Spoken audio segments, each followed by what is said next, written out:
बिस्मिल्लाहिर्रहमानिर्रहीम। Welcome to my channel knowledge balance. आज का हमारा लेक्चर बहुत ही अहम लेक्चर है। हम बात करेंगे section 221 of the code of criminal procedure 1898।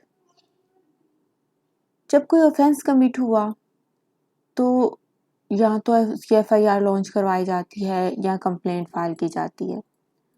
अब जब FIR लॉन्च करवा दी गई या कंप्लेंट फाइल करवा दी गई और मैटर कोर्ट के पास चला गया तो जो सबसे अहम प्रोसीजर है वो है ट्रायल, क्योंकि विदाउट ट्रायल तो पनिशमेंट ही नहीं हो सकती।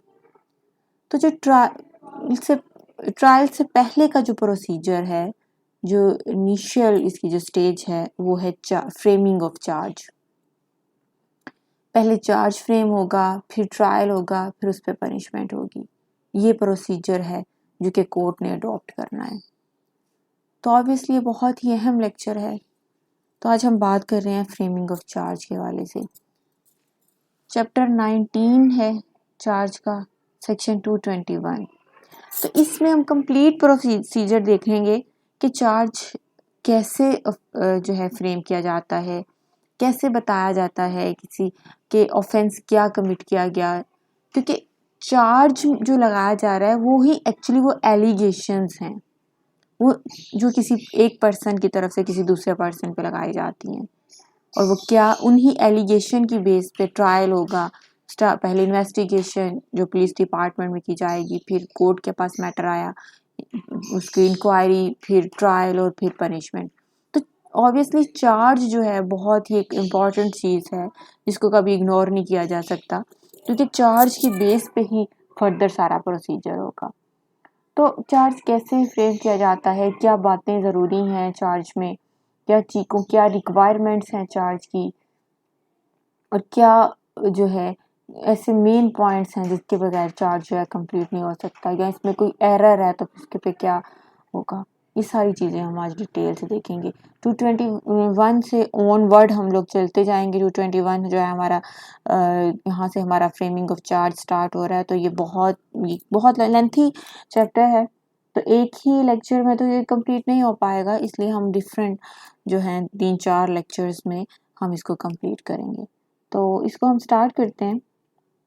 सबसे पहले हमारे पास चार्ज टू स्टेट ऑफेंस। अब जो चार्ज फ्रेम होगा उसका पर्पस ही ऑब्वियसली क्या है कि ये पता चल सके कि एलिगेशंस क्या हैं और उनके उसके अकॉर्डिंग फिर ट्रायल चलेगा।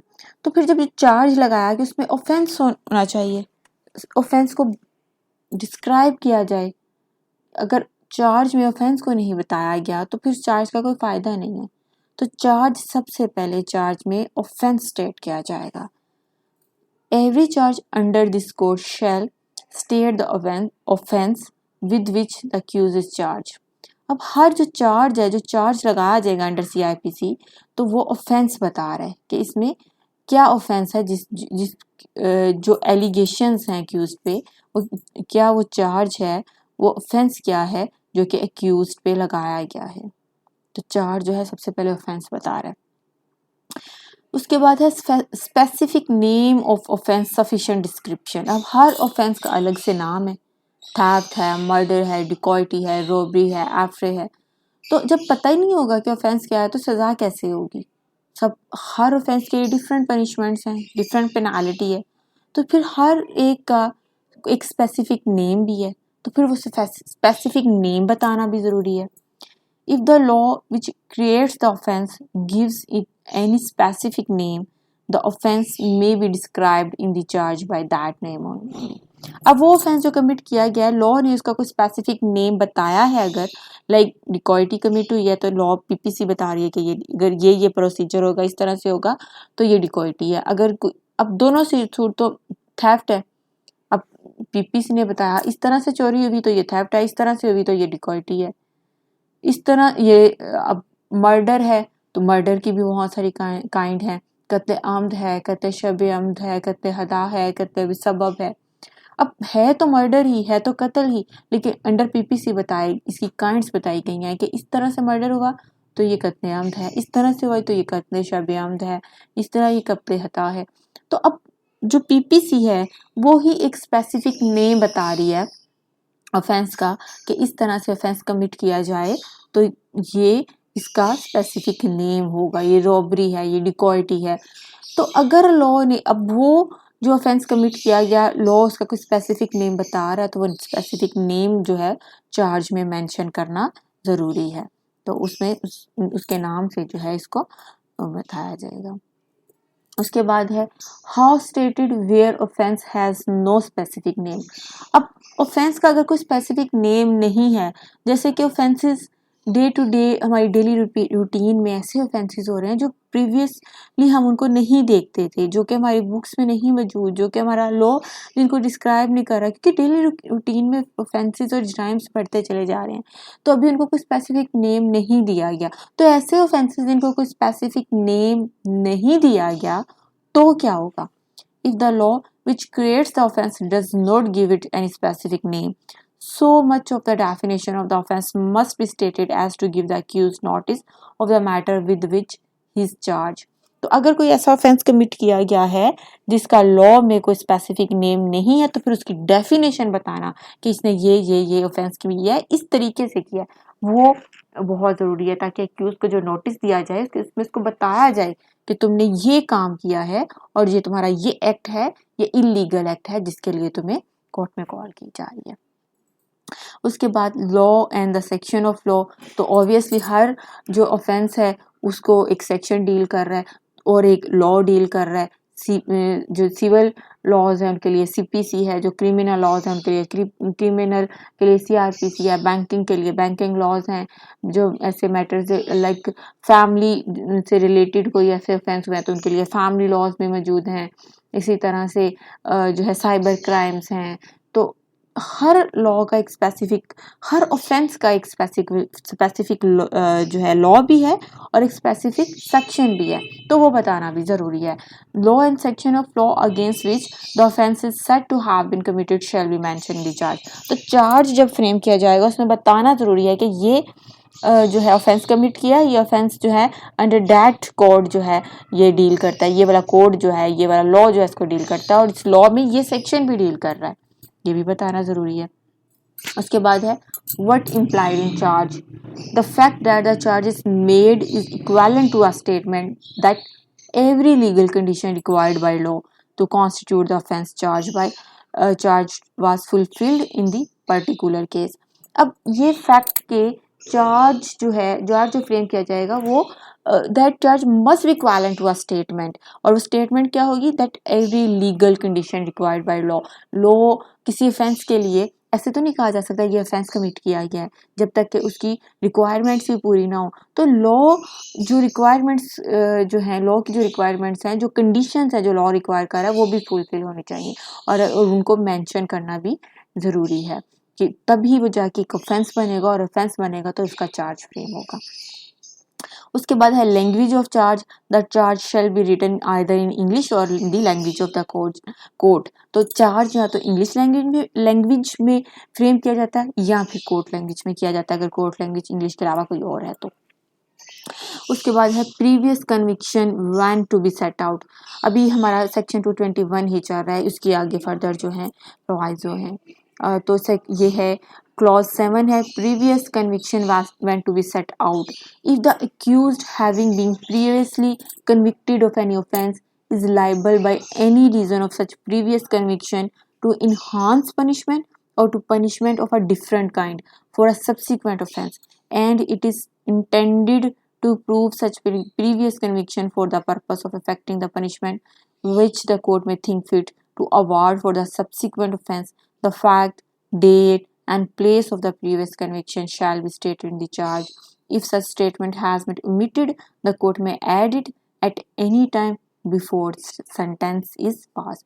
अब अगर एक एक्यूज जिस पे कोई एलिगेशन लगाई गई है, इस पे चार्ज फ्रेम किया जा रहा है, जो चार्ज फ्रेम किया जा रहा है अच्छा वो पहले भी कन्विक्टेड पर्सन है, एक बार उसने ऑफेंस किया वो उसको रिपीट कर रहा है, बार बार रिपीट कर रहा है, तो जब बार बार उस पर चार्ज फ्रेम किया जा रहा है तो वो प्रीवियसली भी तो कन्विक्टेड है ना। अब उसकी प्रीवियस कन्विक्शन की वजह से उसकी जो आगे आने वाली कन्विक्शन है उसको वो इन्हांस भी की जा सकती है, उसकी पनिशमेंट को इन्हांस किया जा सकता है, या उन्हें डिफरेंट काइंड की पनिशमेंट दी जा सकती है। जो भी सब्सिक्वेंट उसका ऑफेंस है उसमें जो प्रीवियस उसकी कन्विक्शन है जो उसको भी ऐड किया जा सकता है। और अगर ऐसा करना ज़रूरी है तो फिर उसके लिए ये भी ज़रूरी है कि उसकी प्रीवियस कन्विक्शन को या उसके प्रीवियस ऑफेंस को और उसकी जो प्रीवियस पनिशमेंट है उसके बारे में भी बताया जाए इन डिटेल कि उसने पहले भी ये ऑफेंस कमिट किया था और अब बार बार वो ये ऑफेंस जो है कमिट किया जा रहा है, ताकि उसे जो है जो पनिशमेंट अवार्ड करनी है वो उसी के अकॉर्डिंग हो। तो उसके लिए क्या होगा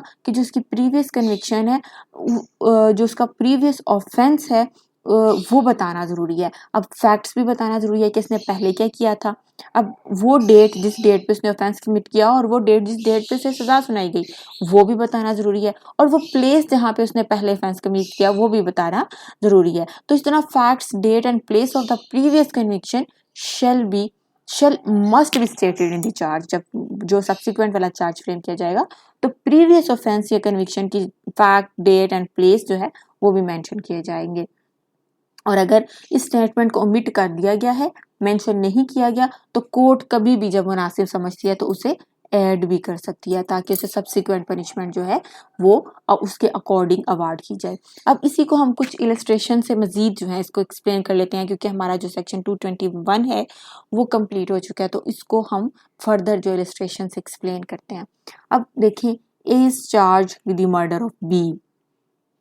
This is equivalent to a statement that as act fall within the definition of murder given in section 299 and 300 of the Pakistan Penal Code, and that it did not fall within any of the general exception of the same code, and that it did not fall within any of the 5 exceptions to section 300, or that if it did fall within exception 1 or the other of the 3 provisos to that exception apply to it।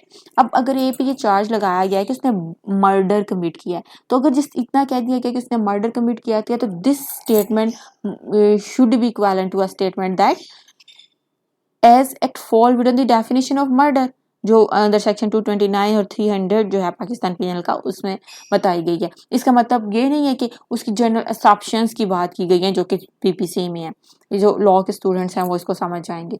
तो इसका मतलब यह है murder की बात की गई है, तो मर्डर का जिक्र जैसे कि उसकी जनरल एक्सेप्शंस में है, तो इसका मतलब ये नहीं कि जनरल एक्सेप्शंस का जिक्र किया गया, इसका मतलब यह है कि 299 और 300 जो है पाकिस्तान पीनल कोड उसका जिक्र किया गया।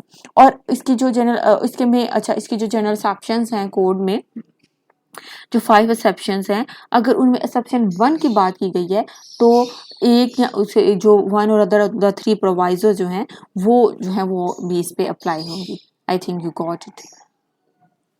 एक और इसकी एक्सेप्शंस हैं, like A is accused of murder, cheating, theft, extortion, adultery, criminal intimidation, criminal trespass भी हो सकता है, और using false property mark.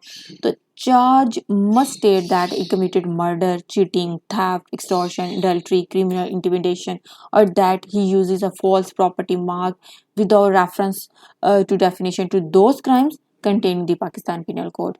But the sections under which the offence is punishable must in each instance be referred to in the charge. अभी देखें कितने सारे offences हैं। मर्डर एक अलग ऑफेंस है, चीटिंग है, थेफ्ट है, एक्सटॉर्शन है, अडल्ट्री है, क्रिमिनल इंटिमिडेशन है, यूजिंग फॉल्स प्रॉपर्टी मार्क है, ये सब एक बंदे ने कर लिया, इतने सारे ऑफेंसेस किए। अब जब इन सारे ऑफेंसेस का चार्ज लगाना है तो इन सारे ऑफेंसेस के अलग अलग अलग अलग नाम भी लिखने हैं कि इसने मर्डर भी कमिट किया, इसने चीटिंग भी की, इसने थेफ्ट भी किया, इसने एक्सटॉर्शन भी किया, इसने अडल्ट्री भी कमिट की, इसने क्रिमिनल इंटिमिडेशन भी की। अब इन सब के अलग अलग सेक्शंस हैं जो कि पीपीसी में मौजूद हैं, वो भी मेंशन करना ज़रूरी है। अब जो है अगर इन सब के नाम लिख दिए गए हैं, murder, cheating, theft, extortion, revolt, तो फिर इनके सेक्शंस मेंशन करना ज़रूरी नहीं है। उनको रेफ़र किए बगैर, इनके जो सेक्शंस हैं या इनकी डेफिनेशंस हैं उसको रेफ़र किए बगैर इनके नाम लिखे जा सकते हैं। तो अगर या फिर इन सब के सेक्शन लिखे जा सकते हैं, तो यहाँ इस मतलब यह है कि क्लियर करना ऑफेंस क्या है वो ज़रूरी है। तो यहाँ अगर इन सब के नाम लिख दिए गए हैं तो फिर इनके सेक्शंस लिखे बगैर इनका या इनकी डेफिनेशन को मेंशन किए बगैर चार्ज फ्रेम किया जा सकता है, या फिर इनकी डेफिनेशन मेंशन कर दी गई है तो हर ऑफेंस के लिए तो फिर इनके नाम जो है उसको अवॉइड किए बगैर जो है इनको अवॉइड करके इनके साथ जो है चार्ज फ्रेम किया जा सकता है, but charge should be clear इन।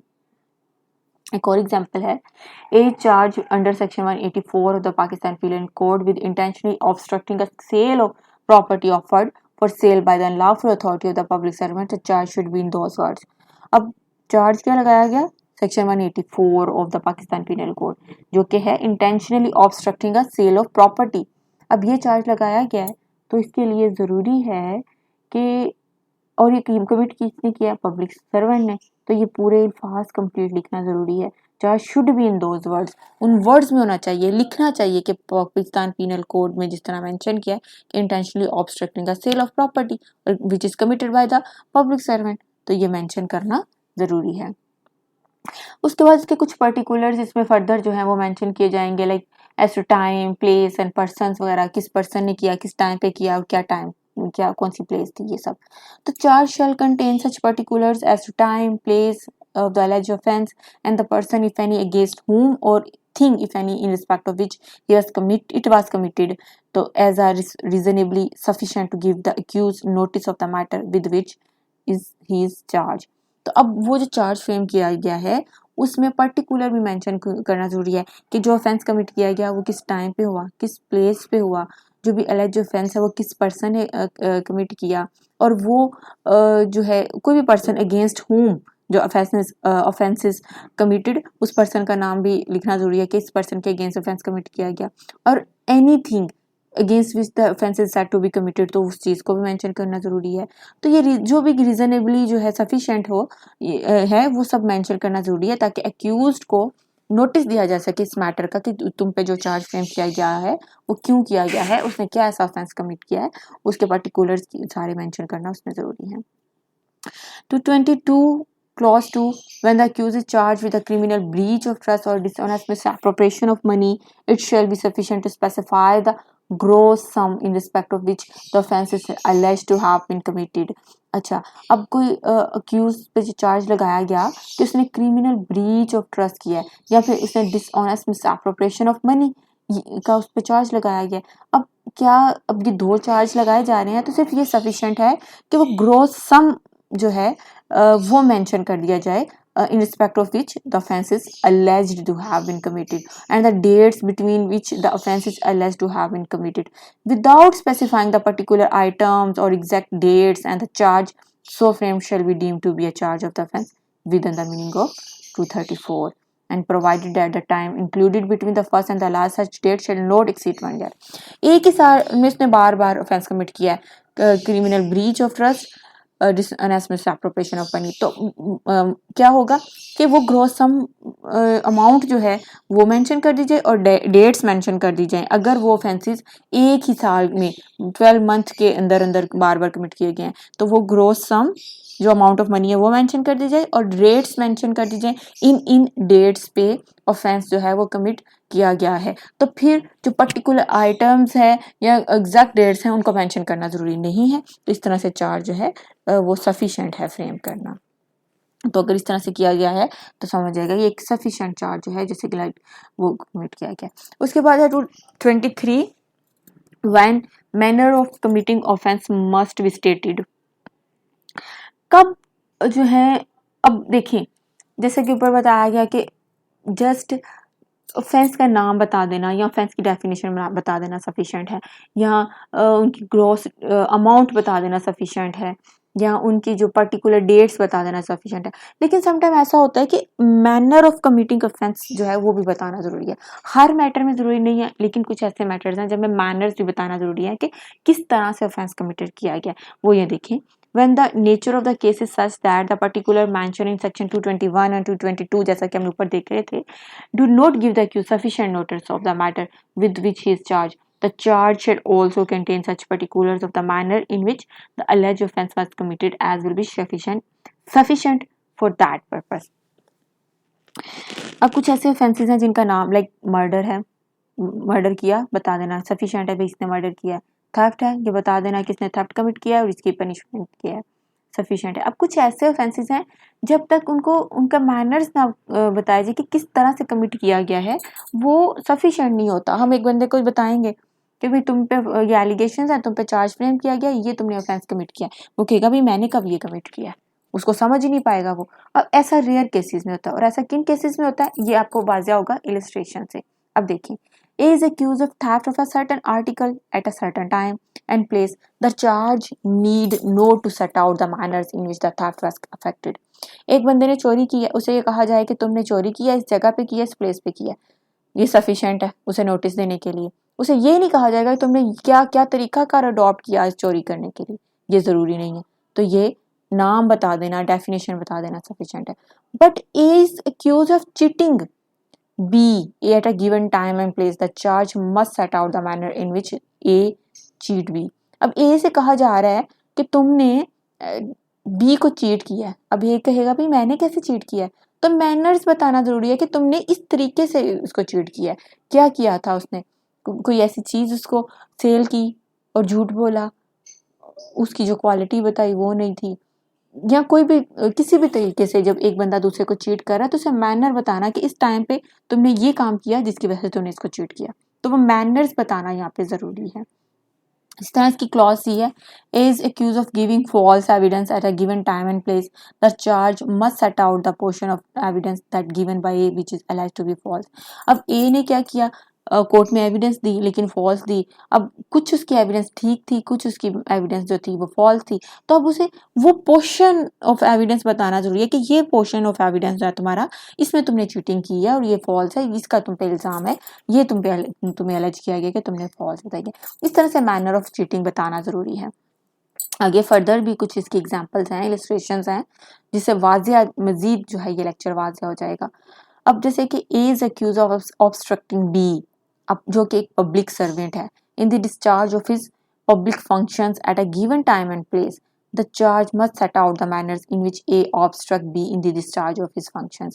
अब B जो है एक पब्लिक सर्वेंट है, वो अपनी ऑफिशियल ड्यूटीज़ को पूरी कर रहा है, और जब वो अपनी ऑफिशियल ड्यूटीज़ को परफॉर्म कर रहा है, A उसे ऑब्स्ट्रक्ट कर रहा है।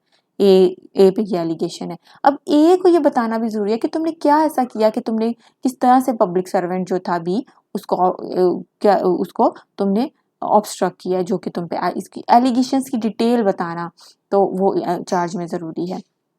इसी तरह से क्लॉज ई है, A is accused of the murder of B at a given time and place. The charge need not state the manner in which A murder B. अब A पे ही एलिगेशन है कि उसने B का मर्डर किया। अब murder तो किया है ना, किसी भी तरीके से किया, किसी भी चीज़ के साथ किया, कोई भी टूल यूज़ किया, कोई भी इंस्ट्रूमेंट यूज़ किया, कोई भी जो उसका तरीकाकार था, तो ये बताना ज़रूरी नहीं है भाई चार्ज में कि तुमने इस तरीके, ये तो वो खुद बाद में बताएगा ना, ये तो वो खुद कन्फेस करेगा तो बताएगा मैंने कैसे। उसे उस पे एलिगेशन जो लगानी है, उसे जो चार्ज फ्रेम करना है, उसमें जस्ट इतना बताना उसको नोटिस देने के लिए काफ़ी है कि तुमने मर्डर किया बी का, बस सफिशिएंट। सो आगे क्लॉज एफ है, is accused of disobeying a direction of the law with intent to save from punishment, the charge must set out the disobedience charge and the law infringe. अब A पे ये इल्ज़ाम था कि उसने law की direction को डिसोबे नहीं किया, अब उसे ये भी ताकि वो पनिशमेंट से सेव हो सके, खुद को बचा सके। तो चार्ज जब फ्रेम किया जाएगा तो वो डिसोबीडियंस जो उसने कमिट किया, हो सकता है उसे पता ही ना हो कि ये डिसोबीडियंस में कमिट कर रहा हूँ, तो उसे ये बताना ज़रूरी है कि ये डिसोबीडियंस उसने कमिट की है, तो इस चार्ज उसे इस तरह से फ्रेम करना ज़रूरी है। उसके बाद है हमारे पास 224 words in charge taken in sense of law under which offence is punishment. Words जो यूज़ किए जा रहे हैं चार्ज में, उसमें कंप्लीट सेंस ऑफ लॉ होनी चाहिए, वो सेंस ऑफ लॉ होनी चाहिए जो कि in which the offence is punishable है। अगर वो पनिशेबल नहीं है तो फिर वो चार्ज ही नहीं है, उसमें उसको तो चार्ज फ्रेम करने का फ़ायदा ही नहीं है। So in every charge, words used in describing an offense shall be deemed to have been used in the sense attached to them respectively by the law under which such offense is punishable. अब जब charge frame किया जा रहा है तो हर charge में जो words use किए जा रहे हैं, वो वर्ड्स जो हैं वो ऑफेंस को डिस्क्राइब कर रहे हो, वो बिल्कुल इसी तरह से समझे जा रहे हो वो, और वो वर्ड्स जो ऑफेंस को डिस्क्राइब कर रहे हैं उसकी सेंस भी वही बननी चाहिए। ये नहीं कि सेंस कोई और बन रही है, लॉ डिस्क्राइब कोई जो कर रहे हैं उसे, तो वो कोई और ऑफेंस को कर रहे हैं लेकिन उसे सेंस कोई और बन रही है, तो वही सेंस बननी चाहिए जो कि अंडर विच ऑफेंस, जो कि अंडर लॉ पनिशेबल भी है। उसके बाद है इफेक्ट ऑफ एरर। अगर जैसा कि ऊपर सारे इसकी जो बताई गई है रिक्वायरमेंट्स, अगर रिक्वायरमेंट्स पूरी नहीं हो रही तो मतलब कि चार्ज में एरर है। अब चार्ज में जो एरर है वो किस हद तक इफेक्ट कर रहा है या नहीं कर रहा है, ये हम देखते हैं। No error in stating either the offense or the particulars required to be stated in the charge, and no omission to state the offense or those particulars shall be regarded at any stage of the case as material unless the accused was in fact misled by such error or omission and it has occasioned a failure of justice। अब अगर charge frame करते हुए कोई error commit है, उसमें क्या हुआ है, कुछ रिक्वायरमेंट्स जो है वो पूरी नहीं हुई या कुछ ओमिट कर दिया गया। अब वो जो रिक्वायरमेंट्स पूरी नहीं हुई या जो ओमिशन है उससे क्या होगा, मटेरियल एरर तब समझा जाएगा अगर अक्यूज जो है उससे मिसलीड हो रहा है, तो फिर वो मटेरियल एरर है। लेकिन अगर उसे कोई फर्क नहीं पा रहा, अक्यूज उसे मिसलीड नहीं हो रहा, तो फिर और उसे कोई फेलियर ऑफ जस्टिस नहीं हो रहा, फेलियर ऑफ जस्टिस का खतरा नहीं है, तो फिर उसे मटेरियल एरर नहीं समझा जाएगा। फॉर एग्जाम्पल यहाँ पे कुछ इलस्ट्रेशन हैं, like A is charge with cheating B. A पे ये चार्ज था कि उसने बी को चीट किया है, and the manner in which the cheated is not set out in the charge. अब ये तो एलिगेशन लगाई गई कि उसने ए ने बी को चीट किया, लेकिन वो तरीका कार नहीं बताया गया, वो मैनर नहीं बताया गया कि उसने किस तरह से चीट किया है, ये चार्ज में नहीं बताया गया। और यहाँ बताया भी गया तो इनकरेक्ट बताया गया। अब ए खुद को डिफेंड कर लेता है, विटनेसेस भी कॉल कर लेता है, अपनी पूरी ट्रांजैक्शन दे देता है, अपनी फेवर में अपनी खुद को डिफेंड भी करता है, and the court infer from this that the omission to set out the manner of cheating is not material. अब पूरा तो उसने खुद को डिफेंड कर लिया है, उसने जो है विटनेसेस भी कॉल कर लिए हैं, उसको डिफेंड भी कर लिया है, उसको पूरी बात समझ तो आ गई है, लेकिन चार्ज में ही नहीं बताया गया था कि उसने किस तरह चीट किया। लेकिन चूंकि उसने चीट किया हुआ था, वो समझ गया मैंने कैसे चीट किया, वो कोर्ट में भी आया, उसने खुद को डिफेंड भी किया, डॉक्यूमेंट्स भी पेश किए, उसने अपने आप को एक्सप्लेन भी किया उस इवेंट मैटर को, जो भी था, जो भी उस पर चार्ज था, उसने विटनेसेस भी कॉल किए। तो फिर ये जो उसमें नहीं लिखा गया चार्ज में, जो कि लिखना चाहिए था नहीं लिखा गया, तो ये कोई मटेरियल एरर नहीं है, इससे कोई फर्क नहीं पड़ता, जैसे तो कोर्ट का टाइम वेस्ट करने वाली बात है। अब एक और केस ऐसा ही है जिसमें ए पे चार्ज लगाया गया कि उसने बी को चीट किया है, और मैनर्स जो हैं वो नहीं बताए कि किस तरह से चीट किया। अब क्या हुआ, ए और बी के दरमियान बहुत सारी ट्रांजैक्शंस थी। अब वो ये नहीं समझ पा रहा कि कौन सी ऐसी ट्रांजैक्शन है, कौन सी ऐसी डीलिंग्स है जिसमें मैंने इसको चीट किया है, वो समझ नहीं पा रहा। वो कोर्ट में अपीयर हुआ लेकिन वो डिफेंड नहीं कर पा रहा, क्योंकि उसे क्लियर ही नहीं है कि मैंने मेरे और उसके ए और बी के दरमियान तो बहुत सारी ट्रांजैक्शंस हैं, बहुत सारी डीलिंग्स हैं, मे बी दोनों बिजनेस पार्टनर्स हैं, और उसको समझ ही नहीं आ रहा कि कहाँ पे मैंने चीट किया, उसके नॉलेज में नहीं है। तो अब खुद को डिफेंड नहीं कर पा रहा, उसे फैक्ट्स ही नहीं पता, और वो जब वो डिफेंड ही नहीं कर पाएगा खुद को, तो वो सेव नहीं कर पाएगा। तो यहाँ पे कोर्ट समझती है कि ये जो एरर, ये मटीरियल एरर है चार्ज में, तो ये फ्रेम करना ज़रूरी है। तो पहले वाले केस में मटीरियल एरर नहीं था, वहाँ पे ज़रूरी नहीं था, लेकिन यहाँ पे ज़रूरी है। अच्छा, हमारे पास अभी बहुत सारे आगे जो हैं लेक्चर्स हैं, सॉरी बहुत सारे सेक्शंस हैं जो कि चार्ज पे हैं, तो इसको हम कंप्लीट करें, कंटिन्यू करें या यहीं पे स्टॉप कर दें। आई थिंक कि ये लेक्चर काफ़ी लंबा हो गया है, तो इसको थोड़ा यहीं पे स्टॉप कर देना चाहिए इसके, क्योंकि 225 हम पढ़ चुके हैं, उसके बाद 226 जो है वो ओमिटेड है। तो आई थिंक मैं यहीं पे इस लेक्चर को स्टॉप करती हूँ, और फिर नेक्स्ट लेक्चर जो है उसको मैं 227 से लेके ऑनवर्ड के 231 232 तक जो है ये चार्ज हुआ जाएगा, और उसके बाद मज़ीद इस पे बहुत सारे लेक्चर्स हैं जो कि चार्ज में, तो एक ही लेक्चर बहुत लंबा हो जाएगा, इसलिए मैं इसको यहीं पे स्टॉप करती हूँ, और ये नेक्स्ट में मैं यहाँ पे से स्टार्ट करूँगी 227 से। तो ये थोड़ी सी इसमें डिफरेंट सी बात है, क्योंकि ऑल्टर कोर्ट के पास पास है कि वो ऑल्टर भी कर सकती है चार्ज को। तो आई होप कि जितना ये लेक्चर मैं डिलीवर कर चुकी हूँ और जितना मैं इसमें एक्सप्लेन कर चुकी हूँ, यहाँ तक समझ आ गया होगा। नेक्स्ट लेक्चर में फिर हम यहीं से कंटिन्यू करेंगे। सो थैंक्स फॉर वॉचिंग, अल्लाह हाफिज़।